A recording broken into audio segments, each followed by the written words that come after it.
วันดีสนุกฟรีดีทุกวันวันดีโหลดฟรีได้แล้ววันนี้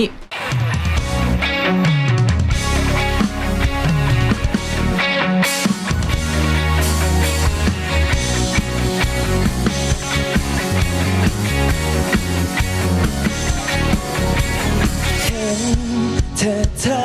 มว่าฉันเป็นอะไรอาการฉันดูไม่ค่อยดีคล้ายๆกับมีท่าทีเหมือนคนที่เพิ่งเสียใจฉันยิ่งไว้ไม่ได้เป็นอะไรแม้ความจริงฉันเพิ่งเสียใจกับเขาเปิดตัวคนรักใหม่ก็ชอบเขามาตั้งนาน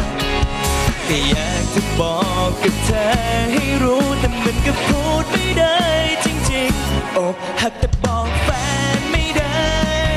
ไม่รู้ต้องทำยังไงเห็นเขากับคนรักใหม่มันก็เจ็บใจแต่ทนไม่ไหวจริงๆอกหักแต่บอกเธอไม่ได้เพราะเธอคงไม่เข้าใจในสิ่งที่ฉันเป็นทำได้แค่กอดเธอไว้แล้วค่อยๆบอกเธอไปว่าฉันไม่ได้เป็นอะไรจริงๆคือมดมันกัดเศร้าจัดพื้นเทแล้วไม่ได้เป็นผับนั่งกุมขมับรถดับนึกแค่จะแพ้คุณสั่นแต่ในความจริงลึกแค่หากจะบอกเธอไม่ได้ก็เดี๋ยวโดนสนับจำได้แค่ก่อนจะบอกมันเป็นเพลงต้องใช้ข้ออ้างต่างๆให้เป็นใจโอ้ที่รักแค่เธอมากไปฉันคิดไม่ทันแท้ต่อไม่ไหว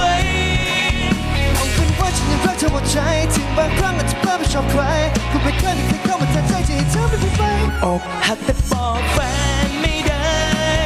ไม่รู้ต้องทำยังไง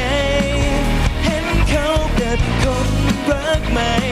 มันก็เจ็บใจแต่ทนไม่ไหวจริงๆอกหักแต่บอกเธอไม่ได้เพราะเธอคงไม่เข้าใจในสิ่งที่ฉันเป็นทำได้แค่กอดเธอไว้แล้วค่อยๆบอกเธอไปว่าฉันไม่ได้เป็นอะไรจริงๆ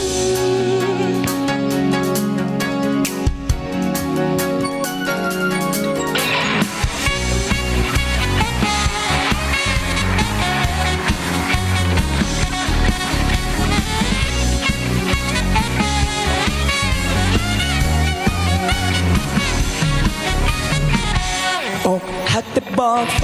นไม่ได้ไม่รู้ต้องทำยังไงเห็นเขากับคนรักใหม่